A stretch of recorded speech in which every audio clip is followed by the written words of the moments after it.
तेजस्वी यादव बिहार में voter list revision को लेकर फिर हमलावर बोले, कल्पना कीजिए बिहार विधानसभा चुनाव के लिए वोटर लिस्ट रिवीजन किया जा रहा है।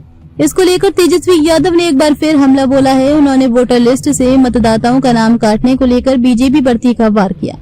वहीं वोट कटने को लेकर समीकरण को भी समझाया। वहीं 2015 और 2020 के विधानसभा चुनाव के हार जीत के मार्जिन को लेकर भी बातें कही। बिहार में वोटर लिस्ट को लेकर राजनीतिक माहौल गर्म है।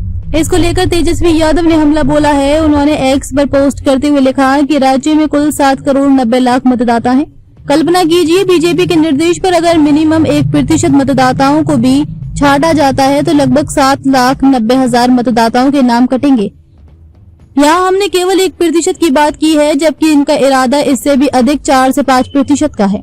उन्होंने कहा कि अगर हम इस 1% को यानी 7,90,000 मतदाताओं को 243 विधानसभा क्षेत्रों से विभाजित करते हैं तो प्रति विधानसभा 3,251 मतदाताओं का नाम कटेगा।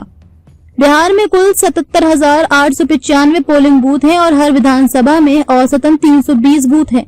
अब अगर एक बूथ से 10 वोट भी हटेंगे तो विधानसभा के सभी बूथों से कुल 3,200 मत हट जाएंगे। अब विगत 2 विधानसभा चुनावों के क्लोज मार्जिन से हार जीत वाली सीटों का आंकड़ा देखें तो 2015 विधानसभा चुनाव में 3,000 से कम मतों से हार जीत वाली कुल 15 सीटें थी और 2020 के चुनाव में 3,000 से कम वोटों से हार जीत वाली कुल 35 सीटें थी। चुनाव आयोग के माध्यम से बीजेपी का निशाना अब ऐसी हर सीट पर है। ऐसे ही सीटों के चुनिंदा बूथों, समुदायों और वर्गों के बहाने से ये लोग वोट छाटना चाहते हैं, लेकिन हम सब सतर्क हैं। हमारे कार्यकर्ता हर जगह हर घर जाकर इनकी बदनीयती का भंडाफोड़ करते रहेंगे। हम लोकतंत्र को ऐसे खत्म नहीं होने देंगे। फिलहाल बीजेपी की ओर से तेजस्वी यादव के इन आरोपों पर कोई आधिकारिक प्रतिक्रिया नहीं आई है। हालांकि पूर्व में पार्टी ये कह चुकी है कि वोटर लिस्ट रिवीजन पूरी तरह से चुनाव आयोग के दिशा निर्देशों के तहत होता है और इसमें सरकार की कोई भूमिका नहीं होती। वहीं राज्य चुनाव आयोग के अधिकारियों का कहना है कि मतदाता सूची से किसी का नाम हटाने की प्रक्रिया पूरी तरह पारदर्शी होती है। यदि किसी मतदाता को ये लगता है कि उसका नाम अनुचित तरीके से हटाया गया है तो वह निर्धारित समय में पुनः दावा या आपत्ति दर्ज कर सकता है।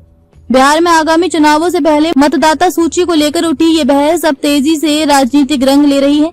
तेजस्वी यादव के आरोप न केवल राज्य स्तर पर बल्कि राष्ट्रीय स्तर की बहस को भी हवा दे सकते हैं, खासकर तब जब विपक्षी गठबंधन इंडिया और एनडीए आमने सामने आ चुके हैं।